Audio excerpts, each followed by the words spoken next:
9મી ઓગસ્ટના કાર્યક્રમના નિમિત્તે આપણે દર વખતે પાલા ભેગા થતા હોઈએ છીએ અને પાલાથી જ આપણે ઉદ્યોગસ્થાન કરેલું છે.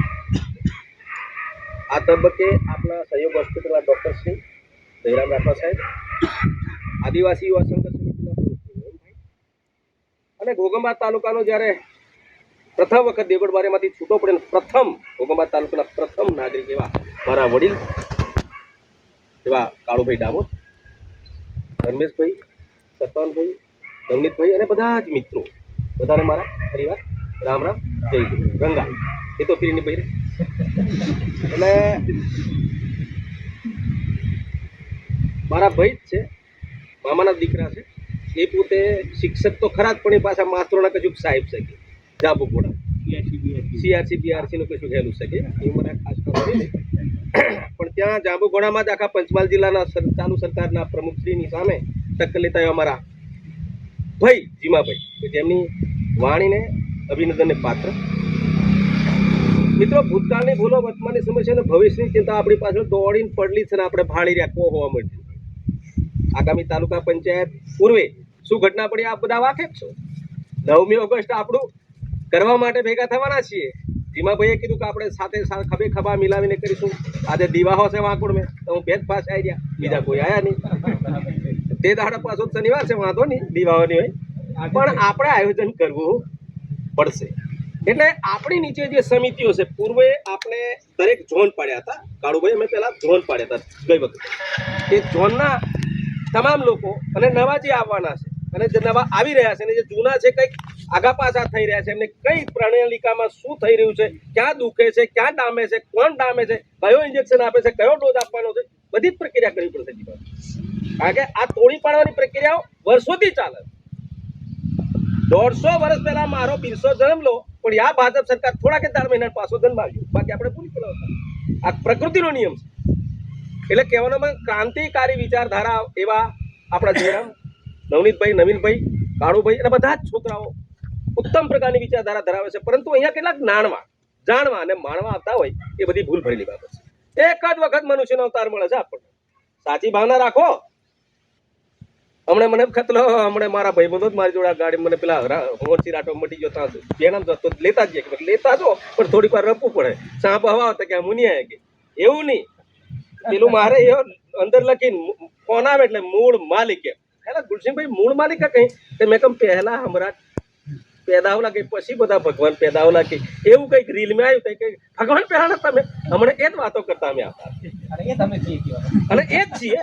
પણ એ છીએ એમ સાબિત કરવા માટે આપણે છે ને લોકોને બેતાડવું પડે ને એ માત્ર ને માત્ર યુનો દ્વારા દોષિત 9મી ઓગસ્ટ. 9મી ઓગસ્ટ દર વખતે આપણે જે આયોજન કરતા હતા, આયોજકો બહુ સુંદર આયોજન કરતા હતા, પણ આ વખતે થોડો ફેરફાર ડૉક્ટર સાહેબના વ્યવસ્થિત ભણેલા ઘણા તજજ્ઞ લોકોએ આયોજન મસ્ત કરી રહ્યો છે કે તે દરમિયાન આપણે માત્ર વક્તવ્ય આપી નાચી કૂદીને પૂરું નહીં કર્યું. ત્યાં આપણા જ સમાજના વડીલો, ગઈ વખતે ડૉક્ટર સાહેબે પૂજારા પટલાને બોલાતા, દરેકને સન્માન કર્યું હતું. આવું કંઈક સુંદર નવનીતભાઈ, તમે કંઈક બધા યુવાનો ભેગા થઈને આખું કરો. ઠીક વસ્તુ છે અને બહુ આનંદ છે કે દરેક વખતે તમારા યુવા સમિતિની અંદર મને વડીલ તરીકે તમે બહુ પ્રોત્સાહિત, બહુ મને આટલો બધો માન સન્માન આપો છો. એનાથી વિશેષ અધિક કંઈ હોય ના. તમારા માટે સાહેબ જાન હે, તમને ક્યાં ભાન છે ભાઈ, તમારા માટે બધું જ છે. પરંતુ તમે યુવાનોને જોતો રાજકીય રીતે કેટલાક કિન્નાખોરી રાખીને આપણને નીચે પાડવાનો પ્રયત્ન કરી રહ્યા છે, એ બરાબર નથી. અત્યારે હળાહળ કળિયુગ ચાલી રહ્યો છે અને સત્યમેવ જયતે, કોર્ટો કશું ન્યાય આપવાની છે. ચૈતર બહાર આવવાનો છે પણ ત્યાં ચૈતરનું નામ નહીં એટલે આપણને કોકી નહીં, આમ આદમી પાર્ટી ના લાગી એનું નહીં, આપણો જ નહીં. એટલે કહેવાનો મતલબ અહીંયા પણ આપણે એક ચૈતર ઉભો કરી રહ્યા છે, એને પણ વીતી રહી છે. એટલે આપણે બધા એક નહીં થઈશું તો મજા આવશે. ચૂંટણી તો 5 વર્ષે આવશે ને જશે ને. આ લોકો 9મી ઓગસ્ટને રાજકીય રીતે મૂલ્યાંકન કરે છે એ બિલકુલ સાહેબ ભૂલ ભરેલી બાબત છે. આપણા સમાજના કેટલાક લોકો અત્યારે ચાલુ સરકારમાં છે, એ લોકો દર વખતે ગઈ વખતે આપણે ભેગા કરીએ હતી ને બધા, આ વખતે પાછા કંઈક અલગ વિચારીએ તો શું એમાં સ્પર્ધા કરવાની છે? 9મી ઓગસ્ટે સર્વ સમાજના લોકો પણ આપણને જ્યારે ટેકો આપતા હોય, પાણીથી માંડીને પ્રસાદથી માંડીને ઘણી રીતના આ સંઘર્ષ સમિતિના માધ્યમે આજે રાજગઢ આપણે કર્યા હતા, તો એમાં એ લોકોને પણ આપ બધા કહો તો એમને કહીએ કે ભાઈ તમારા વિચાર શુદ્ધ બને અને પછી તમે જે કાર્યક્રમ સરકાર રાખવા રાખો અહીંયા બધા ભેગા આવો. અહીં આપણે આવે હોય પણ મારા બેટાનું ચાલે નહીં. કામ અતિ ઘણું ના તાણીએ તાણે તૂટી જાય, તૂટ્યા પછી સાંધવા વચ્ચે ગાંઠ પડી જાય. પડી જેલી છે પણ હજુ કઈક વધારવો હોય તો હદરી તો અહીં કીધે અમદાવાદ.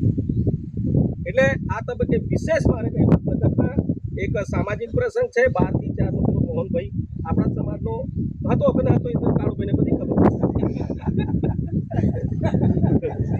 એટલે ત્યાં સારું મેં નહીં દવાયું, ડાગોની દવાઈ 12માં 13માં આપણને દવાઈ વ્યવહારની એટલે આજે અમુક લોકો સાહેબ કેટલા આપણે આ તબક્કે આ પ્રથમ આપણી મીટિંગ છે અને આપણે આજે માત્ર 20 દિવસ રહ્યા છે. વરા અને વરો કરવા હોય ને બધા ભેગા રહો, બગાડવા વાળા ઘણા દાવ છે કાળુભાઈ.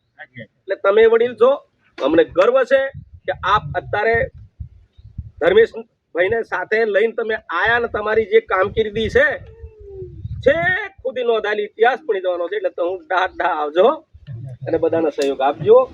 આ તબક્કે વિશેષ વાત ન કરતા દરેક ગ્રામ સમિતિને પુનઃ ગઠબંધન મગનભાઈ કરવી પડશે.